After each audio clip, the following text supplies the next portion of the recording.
Há muitos anos, ocorreu um evento sombrio que não presenciei, pois estava viajando a trabalho pelo Nordeste na época. Minha mãe foi quem me relatou essa história, e sua veracidade foi confirmada por todos os membros da família, que estiveram presentes no momento do acontecimento. Meu avô havia sido internado em um grande hospital da região devido a sérios problemas respiratórios e cardíacos, uma condição que o afligia desde que me lembro. Sempre foi uma pessoa de saúde frágil, constantemente cansado e com dificuldades de mobilidade, o que o mantinha em casa na maior parte do tempo. Sua permanência no hospital se estendeu por um período, e seu estado de saúde só deteriorava. Chegou um momento em que os médicos deixaram a decisão de continuar ou não o suporte de vida nas mãos da minha avó. Após uma difícil reflexão, minha avó optou por não prolongar o sofrimento do meu avô. Após as despedidas, os médicos desligaram os aparelhos. Enquanto ainda estávamos nos recuperando da tristeza da partida, uma enfermeira entrou no quarto e dirigiu-se à nossa família. Ela pediu que todos se unissem em uma oração. As palavras dela foram tão tocantes que quase todos na sala se emocionaram até as lágrimas. Minha mãe descreveu mais tarde aquele momento como um bálsamo para os corações machucados da nossa família. Foi um gesto de cuidado e compaixão que permanecerá conosco para sempre. As palavras daquela enfermeira foram um conforto tão necessário para toda a família naquele momento difícil. Quando ela terminou, foi até minha avó, olhou-a nos olhos e disse com ternura: "E vai ficar tudo bem, querida. Não se preocupe." Em seguida, entregou-lhe um terço e deixou o quarto. No dia seguinte, enquanto minha mãe dormia no sofá ao lado da cama do meu avô, ela testemunhou um momento surpreendente. Meu avô, com um grande sorriso nos lábios, sentou-se na cama e pediu por seus óculos e chapéu. Surpresa, minha mãe acordou minha avó, que estava dormindo em outra cama. Ela ficou parada ao lado da cama dele, incrédula e emocionada, como se não pudesse acreditar no que estava acontecendo. E o que se seguiu foi ainda mais incrível. No final daquele mesmo dia, meu avô já estava andando pelo quarto e se alimentando sozinho. Inclusive, minha avó teve que repreendê-lo por ele ter dado um beliscão em seu traseiro na frente de minha mãe e dos meus tios. Foi um momento de alegria e admiração, e uma prova do poder da fé e do amor em tempos de dificuldade. Alguns dias depois, durante uma visita médica, foi anunciado que meu avô poderia voltar para casa em uma semana, no máximo. Grata pela atenção e carinho recebidos, minha mãe decidiu expressar sua gratidão à enfermeira que tanto havia nos confortado durante aquele período difícil. No entanto, surpreendentemente, ao tentar identificar a enfermeira mencionando o nome visto em seu crachá e descrevendo suas características, minha mãe foi informada de que não havia nenhuma enfermeira com aquele nome ou que correspondesse àquela descrição trabalhando naquela ala do hospital naquele dia. O mistério deixou nossa família intrigada, mas também nos encheu de gratidão pelo apoio que recebemos, seja de onde ele tenha vindo. Após receber alta, meu avô iniciou a construção da casa dos sonhos para minha avó. Até hoje, nossa família é profundamente grata àquele anjo, a como todos nós o vemos, que não só acreditamos ter salvado a vida do meu avô, mas também confortado nossos corações naquele dia difícil. Esse ato de generosidade e amor ressoa em nossas vidas como uma bênção eterna, lembrando-nos da importância da compaixão e do apoio nos momentos de maior necessidade.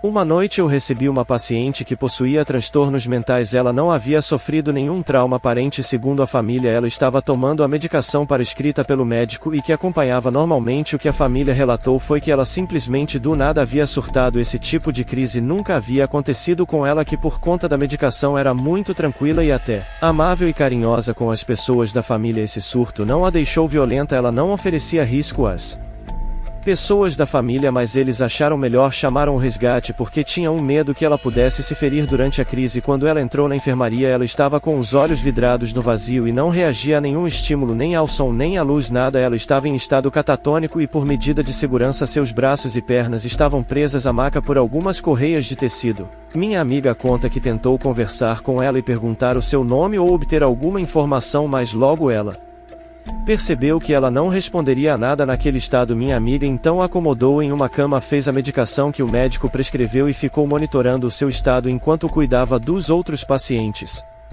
Então logo chegou uma outra paciente que havia sofrido uma concussão devido a uma queda, algo que aparentemente não apresentava maiores complicações. Assim que a mulher foi colocada ao lado dela, a paciente com transtornos mentais virou a cabeça repentinamente na direção da mulher e começou a gargalhar dizendo: ela morreu. Ela ficou repetindo essa frase por um longo tempo como um disco arranhado. Ela morreu, ela morreu. A mulher ao lado visivelmente estava ficando muito irritada e minha amiga conta que ela começou a querer se levantar e sair dali, pois não estava mais suportando aquela voz estridente e repetitiva, dizendo o tempo todo que ela havia morrido. Minha amiga não deixou que ela se levantasse e disse que em pouco tempo a medicação iria fazer efeito e a mulher dormiria, o que não aconteceu, e durante toda a madrugada a mulher ficou repetindo incansavelmente que a mulher na cama ao lado estava morta. Depois de algumas horas surgiu um leito disponível em uma outra aula da enfermaria e a minha amiga conta que conseguiu transferir a mulher, que já estava bastante nervosa e assustada, o que deixou a paciente com transtorno mental ainda mais agitada. Ao ver a mulher se retirada do lado dela, ela passou a gritar ainda mais alto que aquela mulher estava morta, além de agora também repetir a frase: quem maltrata a criança não merece viver. O médico prescreveu outra sedação, dessa vez uma dose mais forte que a anterior, e depois de ainda repetir as mesmas frases por quase uma hora, a mulher finalmente dormiu. A calmaria e a tranquilidade se instalar no ambiente. Tudo transcorreu tranquilamente até o dia amanhecer. Então a minha amiga conta que quando ela foi pela manhã até a outra ala visitar a mulher que havia sido retirado do quarto, ela estava gelada, esticada na cama, morta, com os olhos bem arregalados e uma expressão de dor bem intensa em seu rosto. Constataram que ela havia sofrido um infarto fulminante enquanto dormia. Ao fim do plantão, enquanto ela dirigia de volta para casa, ela ouviu no rádio a notícia de que uma mulher que havia batido no seu filho, uma criança de apenas 1 ano que chegou ao hospital em estado grave, havia morrido, mas que a criança passava bem e já estava fora de perigo, segundo ela soube. Depois a mulher com transtornos mentais acordou bem mais calma e serena, foi embora para casa com a família e nunca mais apresentou nenhum quadro de surto ou colapso nervoso. Eu já tive muitos encontros com paranormal, para falar a verdade eu já tive tantos que esse tipo de coisa já não me incomoda mais, eu apenas tento esquecer e sigo com a minha vida. Mas teve uma coisa que aconteceu há alguns anos que me incomodou e eu não consigo esquecer. Eu era recém-formada e trabalhava como enfermeira. Eu tinha 2 empregos na época, um em um hospital particular e o outro em uma casa de repouso para idosos que eu havia começado há pouco tempo. Havia uma senhora na casa de idosos que sofria de mal de Alzheimer e estava quase que completamente cega. Ela também já havia tido um derrame e geralmente passava por um monte de problemas. Ela também contava algumas histórias. Segundo uma das enfermeiras me falou, ela dizia ver um homem do lado de fora que tentava entrar no quarto dela, ou no salão ou no refeitório, dependia de onde ela estava. Eu sempre pensava, tadinha, é o que o Alzheimer faz com a pessoa. Um dia eu estava cuidando dela e ela estava falando sobre esse homem que estava lá fora, e uma outra enfermeira que também cuidava dela disse para eu não me preocupar e fazer o que eu tinha que fazer: dar banho, vestir, alimentar e etc. Então eu levei até o quarto e eu estava vestindo a camisola nela quando ela simplesmente ficou quieta, o que era estranho, já que ela era sempre muito falante e gostava muito de conversar com as enfermeiras. Então depois de um tempinho ela começou a falar: o homem está lá fora. Ele está tentando entrar. Eu não havia ignorado o que ela estava dizendo, mas claro, eu não estava acreditando. Eu simplesmente respondi que a porta estava trancada e que aquele homem não poderia entrar ali, e se caso ele entrasse eu estaria ali para protegê-la. Eu fui então até o armário pegar mais um lenço e eu ouvi falar de novo: o homem está lá fora, eu posso vê-lo, ele está aqui dentro. Para acalmá-la eu fui até a janela mostrar que não havia nada lá fora, mas quando eu puxei a cortina eu quase tive um ataque do coração. Lá estava o homem parado do lado de fora da janela. Ele tinha um brilho fraco ao redor dele, o corpo estava um pouco fora de foco, embaçado, como se seus braços estivessem grudados no corpo por causa da altura da janela. Eu não conseguia ver as suas pernas, mas o rosto dele eu conseguia ver perfeitamente. Ele estava apenas olhando para mim como se estivesse me estudando. Então eu vi a senhora me perguntar: você também pode vê-lo, não é? E eu falei que sim, mesmo sem saber o que dizer, o que pensar. Então o homem começou a desaparecer até que não sobrou vestígio nenhum de que ele estivera ali. Eu tratei logo de fechar a cortina, tentando não deixar transparecer que eu estava aterrorizado, e foi aí que eu ouvi a voz da senhora me dizendo: ele vai voltar. Foi algo muito estranho. Normalmente eu consigo sentir algo antes de ver essas coisas, mas eu acho que eu estava tão convencido de que não havia nada lá, ou de que a senhora não estava bem da cabeça, que eu acho que eu desliguei isso de algum jeito. Foi bem difícil continuar tomando conta daquela senhora depois desse episódio.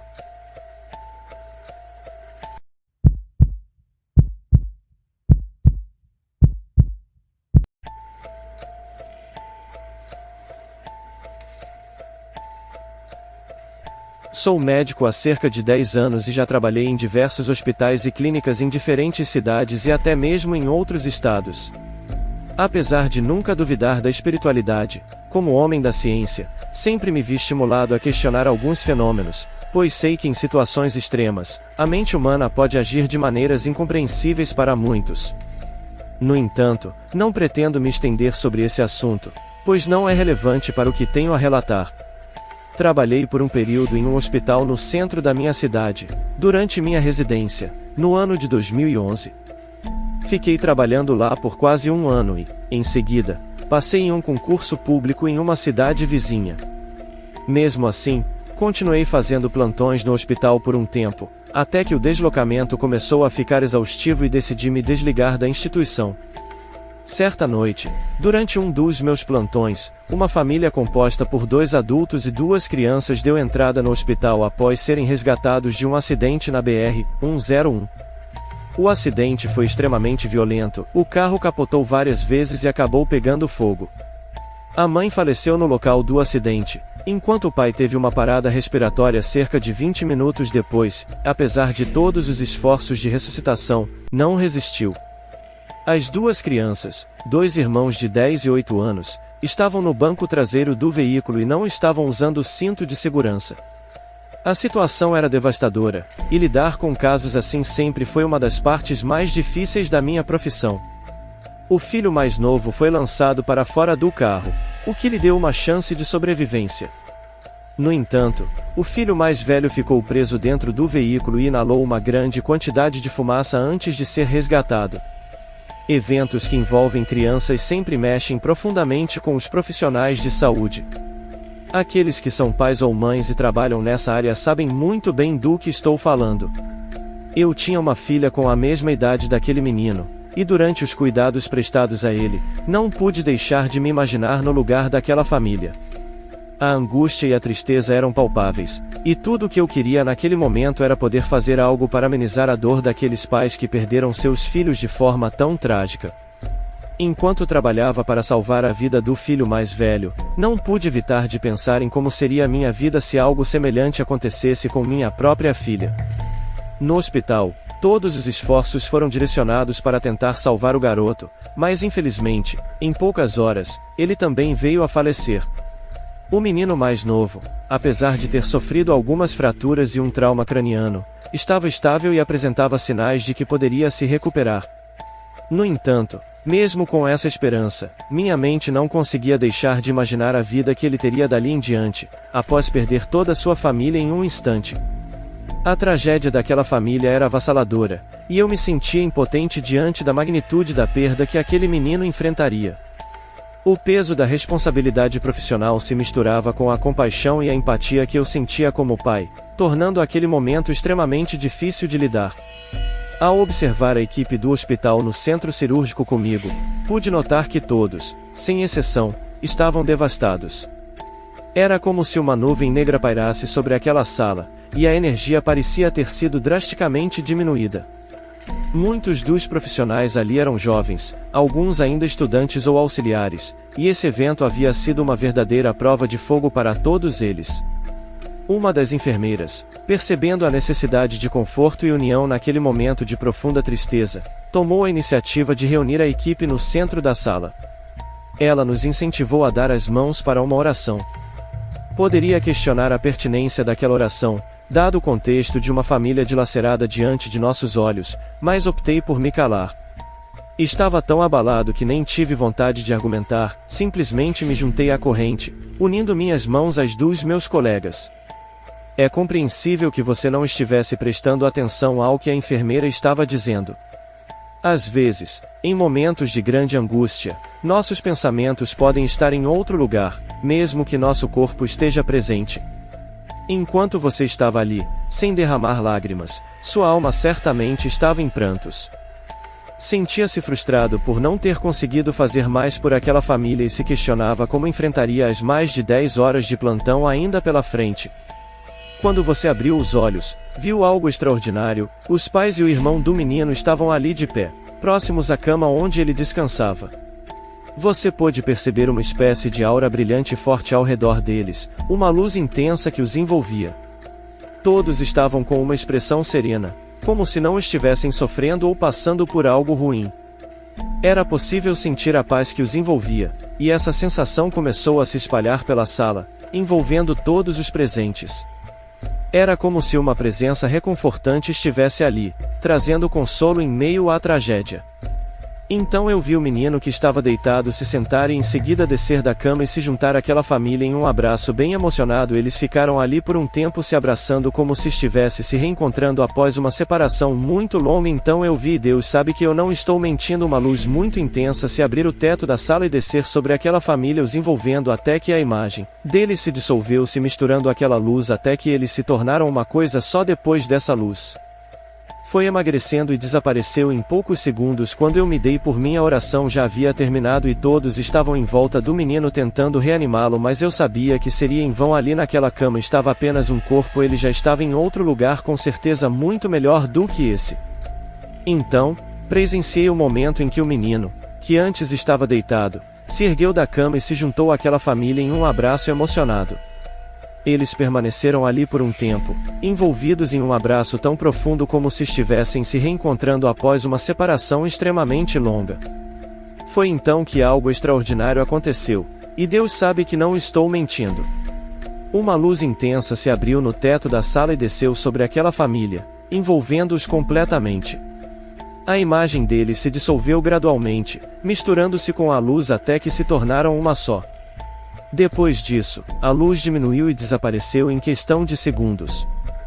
Quando recobrei a consciência, a oração já havia terminado e todos estavam ao redor do menino, tentando reanimá-lo. Mas eu sabia, no fundo do meu coração, que seria em vão. Naquela cama, havia apenas um corpo, sua essência já havia partido para um lugar indubitavelmente melhor do que este. Foi verdadeiramente triste para todos testemunhar aquela família perder a vida de forma tão abrupta. No entanto, mesmo devastado pela tragédia, encontrei algum conforto na certeza de que aquela família permaneceria unida em outro plano. Saber que nenhum deles teria que enfrentar a solidão neste mundo, nem sentir saudades daqueles que partiram, trouxe-me um alívio profundo. Deus é verdadeiramente maravilhoso, e confiar em sua providência nos momentos mais sombrios pode trazer uma luz de esperança mesmo nas situações mais difíceis.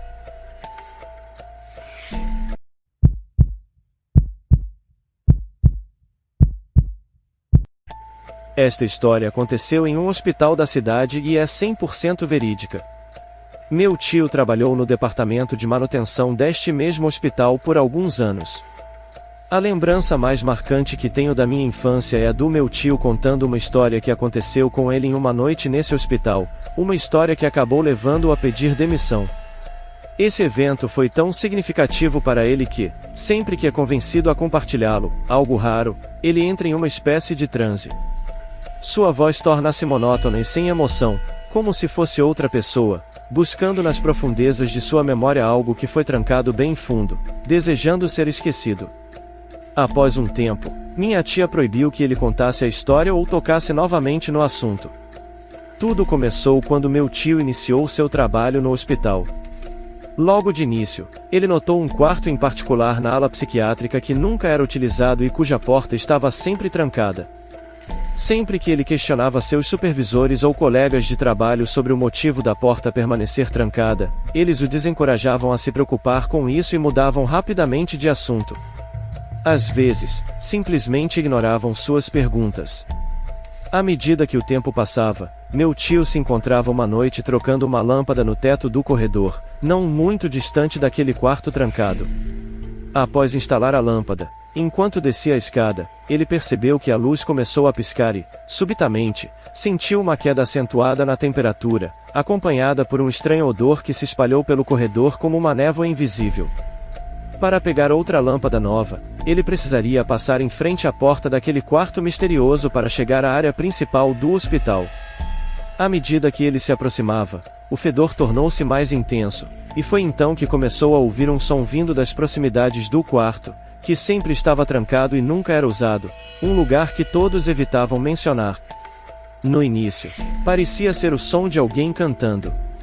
Mas então, o som mudou para algo estranho e sombrio, levando-o a uma inesperada mistura de emoções e tristeza, seguida de raiva e, posteriormente, medo. Mesmo não tendo se identificado, ele pôde reconhecer a voz inconfundível. Era a voz de sua falecida avó. A voz ecoava, dizendo: Renato, me ajude. Renato. Você é o único que pode me ajudar agora. Estou aqui, rápido, Renato, por favor. Nesse momento, ele relata que seu sangue gelou nas veias e ficou extremamente confuso. Como isso poderia estar acontecendo? Sua avó estava morta há mais de 20 anos. Meu tio começou a chorar, como uma criança perdida. Por trás dos pedidos de ajuda de sua avó, ele podia ouvir o que parecia ser uma risada, como se fosse guiada por um poder desconhecido. Ele então segurou a maçaneta da porta para abri-la, mas ao tocá-la, queimou seriamente sua mão, deixando uma cicatriz em forma de meia-lua que ele carrega até hoje. A maçaneta começou a girar lentamente por conta própria e, de repente, a porta toda começou a chacoalhar violentamente. Alguém, ou alguma coisa, estava do outro lado, tentando sair, batendo e chutando a porta. Diante dessa terrível visão, ele decidiu sair dali o mais rápido possível. Sem pensar duas vezes, saiu correndo pelo corredor, sem olhar para trás. O medo e a urgência de escapar daquela situação eram as únicas coisas que ocupavam sua mente naquele momento. Pois aquela gargalhada, que ele havia ouvido, agora estava mais alta e parecia estar vindo bem atrás dele. Quando estava perto da recepção, suas pernas não aguentaram mais e ele caiu no chão, inconsciente. Quando meu tio recobrou a consciência, todos estavam ao seu redor, perguntando o que havia acontecido, enquanto uma enfermeira cuidava de sua mão queimada. Ele então contou o que havia acontecido. 2 faxineiros foram até a frente daquele quarto misterioso para analisar a situação, pois ninguém queria ir lá sozinho. Quando voltaram, um deles simplesmente tirou o crachá, o colocou sobre a mesa, pegou seu casaco e calmamente saiu pela porta. O outro faxineiro explicou que, ao investigar o quarto, não notou nada fora do comum. A escada ainda estava no corredor, exatamente onde meu tio a havia deixado, e a lâmpada agora estava funcionando perfeitamente. Algumas noites depois, esse faxineiro, que havia se demitido, entrou em contato com meu tio para compartilhar uma experiência semelhante que teve. Ele ouviu uma voz, mas não era uma voz qualquer, era a voz de seu irmão, já falecido há muito tempo. Após ouvir essa história, meu tio decidiu que também iria se demitir. No entanto, ao compartilhar suas intenções com seu supervisor, foi despedido imediatamente e advertido a nunca mais contar essa história para ninguém. Meu tio, hoje, está bem, mas já idoso. Uma coisa que me intriga é que sua história se assemelha a enredos de filmes. Será que havia alguma entidade maligna aprisionada naquele quarto, capaz de afetar emocionalmente as pessoas que se aproximavam dele? Essa é uma questão que permanece sem resposta.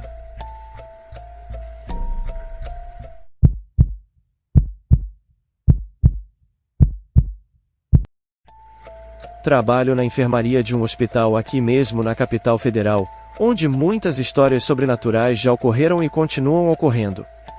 Graças a Deus, nunca testemunhei nenhuma delas, pois morro de medo dessas coisas. Não sei como reagiria se me deparasse com um fantasma. No entanto, esta história foi vivenciada por minha cunhada, Adriana, que também é enfermeira e trabalha neste mesmo hospital. Vou contar do jeito que me lembro, pois já faz algum tempo desde que ouvi essa história. Ela conta que, em uma noite, quase no final de seu plantão, as luzes do hospital estavam piscando devido a uma queda de energia. Os corredores estavam escuros e vazios, exceto por algumas enfermeiras e médicos que estavam trabalhando no turno da noite. Minha cunhada, Adriana, estava fazendo sua ronda no 3º andar quando ouviu um som estranho vindo de uma das salas. Ela se aproximou da porta e ouviu alguns gemidos baixinhos.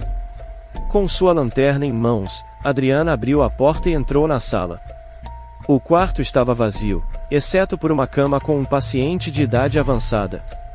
O paciente parecia estar dormindo, mas sua respiração era ofegante e parecia difícil. Minha cunhada tentou acordá-lo, mas ele não respondeu. Preocupada, ela saiu do quarto para chamar ajuda. Enquanto fechava a porta, ouviu passos vindo de dentro do quarto que havia acabado de sair e sabia que estava vazio. Ela entrou novamente. Ao ligar a lanterna, viu a figura de uma mulher vestida de branco em pé ao lado da cama. Tentou falar com ela, mas não obteve resposta. Minha cunhada tentou se aproximar da mulher, mas ela desapareceu instantaneamente diante de seus olhos. Após presenciar aquela cena horripilante, Adriana entrou em pânico e correu para chamar os outros funcionários do hospital. Ao chegarem à sala, encontraram um homem morto, com uma expressão de terror em seu rosto. A partir desse dia, os funcionários do hospital começaram a relatar uma série de atividades estranhas.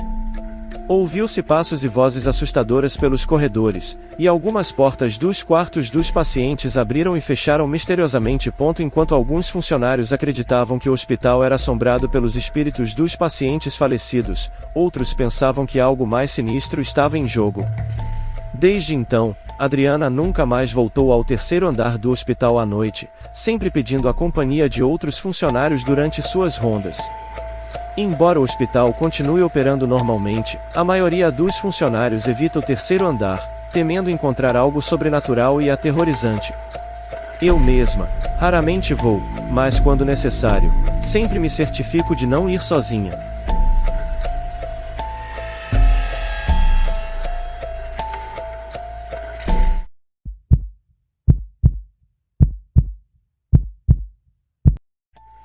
Foi em uma noite tranquila no hospital que recebi o chamado para ir ao quarto 402.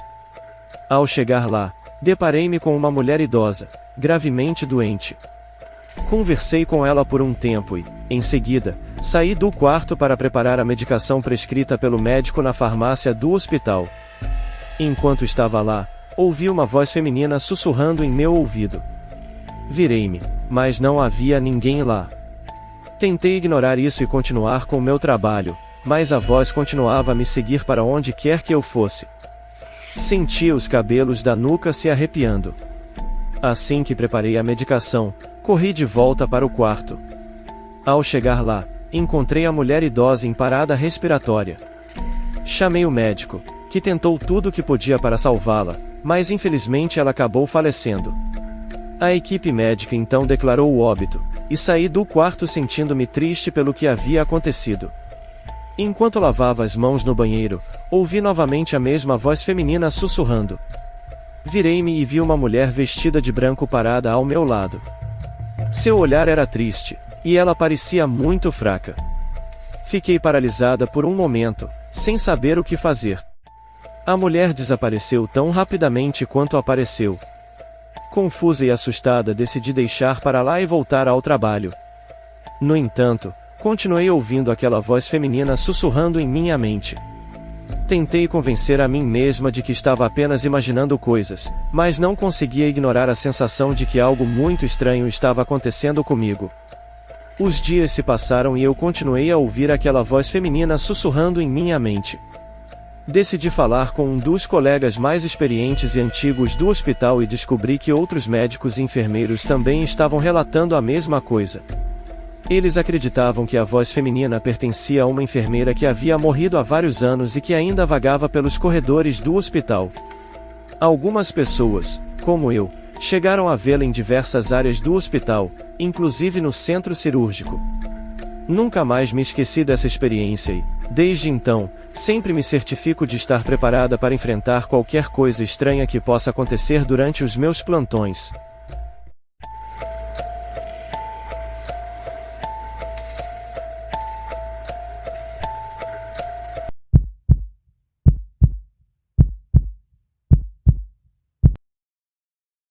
Essa é uma história breve, mas arrepiante.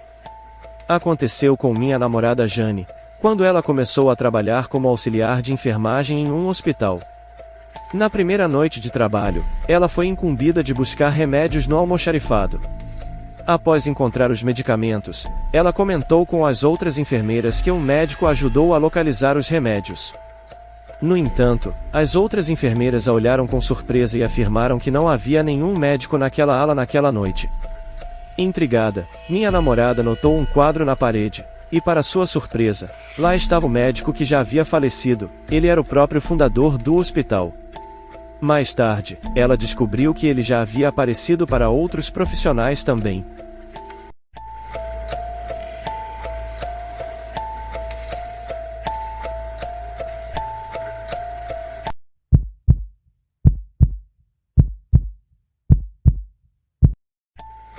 Meu nome é Helena. Em 2006, me submeti a uma cirurgia renal que resultou em complicações graves, levando-me a passar 20 dias na UTI.